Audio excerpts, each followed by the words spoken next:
অন্য প্রতিশ্রুতির মতো শিলচরের ফ্লাইওভারও একটি ললিপপ, অভিযোগ কংগ্রেসের। অন্য প্রতিশ্রুতির মতো শিলচরের ফ্লাইওভারও একটি ললিপপ। গতকাল এক সাংবাদিক সম্মেলনে এমন অভিযোগ করেন জেলা কংগ্রেস সভাপতি অভিজিৎ পাল। এর আগেও বরাকের জন্য অনেক প্রকল্প ঘোষণা করা হলেও একটিও বাস্তবায়ন হয়নি বলে কটাক্ষ করেন অভিজিৎ। 2026 সালের বিধানসভা নির্বাচনকে সামনে রেখে বিজেপি জনগণকে বোকা বানাচ্ছে বলে তিনি অভিযোগ করেন। সাংবাদিক সম্মেলনে উপস্থিত ছিলেন জেলা কংগ্রেস সাধারণ সম্পাদক তাপস দাস, সহসভাপতি সীমান্ত ভট্টাচার্য, জাভেদ আক্তার লস্কর, তাহের আহমেদ প্রমুখ। Bureau report, Barak vision. তাহলে আমরাও ধন্যবাদ দেব যে শিলচর শহরের ট্রাফিক সমস্যার সমাধান হবে।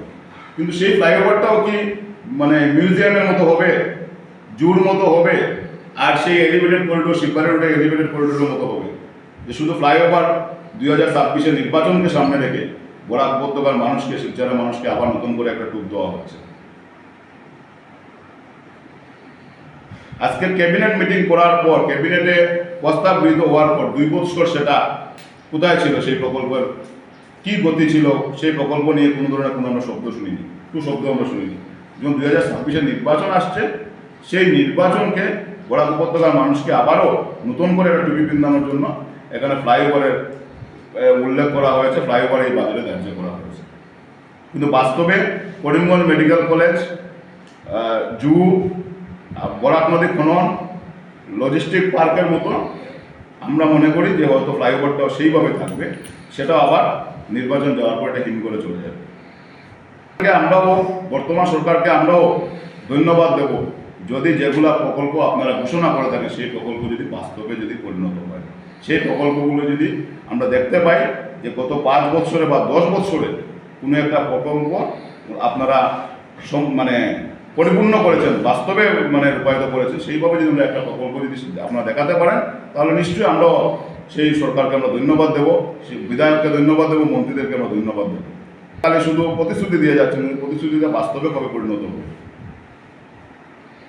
এটা প্রত্যেক বছর আমরা দেখি 2 থেকে 3টা ফ্লাইওভার নতুন হয়, কিন্তু বাজেটে আমরা কোনোদিন দেখিনি যে ফ্লাইওভারের জন্য স্পেশাল কোনো প্যাকেজ দেওয়া হয়েছে ফ্লাইওভারের জন্য, গুয়াহাটি ফ্লাইওভারের জন্য। কিন্তু বাস্তবে আপনারা দেখবেন প্রত্যেক বছর 2 থেকে 3টা ফ্লাইওভারের কাজ সম্পন্ন করা, কিন্তু শিলচরে ফ্লাইওভারটা হচ্ছে একটা এত বছর ধরে আমরা দেখে যাচ্ছি যে ফ্লাইওভার হবে, ফ্লাইওভার ক্যাবিনেট পাস হচ্ছে, ফ্লাইওভারের জন্য কোম্পানি এসে এখানে করছে, সার্ভে করছে, তারপর দেখা যায় আবার শিলচরের লিডিং সিটিজেনদেরকে নিয়ে সভা করা হচ্ছে, তারপর আবার বাজেটে স্যাংশন করা হচ্ছে। কেন একই রাজ্যে বৈষম্য কেন? আমরা কোনোদিন গুয়াহাটিতে ফ্লাইওভার করতে দেখিনি আমরা যে কোনো ধরনের লিডিং সিটিজেনে মিট করা হয়েছে। গুয়াহাটি ফ্লাইওভার করতে আমরা দেখিনি কোনোদিন বাজেটে কোনো স্পেশাল স্যাংশন দেওয়া হয়েছে, কিন্তু বাস্তবে প্রত্যেক বছর 2 থেকে 3টা ফ্লাইওভারের কাজ সম্পূর্ণ হচ্ছে। শুধু গুয়াহাটি নয়, নগাঁওতে আপনারা দেখবেন ফ্লাইওভারের কাজ দ্রুত গতিতে সম্পূর্ণ হচ্ছে, জৌরাটে হচ্ছে, ডিব্রিগড়ে হচ্ছে, কিন্তু বরাকের ক্ষেত্রে শুধু ললিপপ দেওয়া হচ্ছে, একের পর এক ললিপপ দিয়ে দেওয়া হচ্ছে। আর বরাক উপত্যকাকে যেভাবে পিছিয়ে রাখার যে ওনাদের একটা ষড়যন্ত্র, বরাককে যেভাবে কৃষ্টি সংস্কৃতি নষ্ট করা হচ্ছে, বরাকের শিক্ষিত বেকারদেরকে যেভাবে আজকে বেকার সমস্যা, ঠিক সেইভাবে উন্নয়নের ক্ষেত্রেও বরাককে পিছিয়ে রাখা হচ্ছে। আর বরাকের বিধায়ক থেকে শুরু করে শাসক দলের বিধায়ক মন্ত্রীরা মেরুদণ্ডহীনের মতন ওনারা নিজের স্বার্থ রক্ষার্থে ওনারা শুধু মুখ্যমন্ত্রীর জয়গান গিয়ে বেড়াচ্ছেন। পূর্ণ হবে সেই তারিখটা আপনারা সাংবাদিক সম্মেলন করে যদি দেন, তাহলে আমরা বুঝতে পারবো সত্যিকার অর্থে এগুলো উন্নয়ন হবে। করিমগঞ্জ মেডিকেল কলেজে কাজ কবে সম্পূর্ণ হবে, ফ্লাইওভারের কাজ কবে সম্পূর্ণ হবে, শিলান্যাস দিয়ে আমাদেরকে আর বুঝ দেবেন না। শিলচরবাসী অনেক আপনারা এইভাবে একের পর আপনারা মিথ্যা প্রতিশ্রুতি দিয়ে যাচ্ছেন।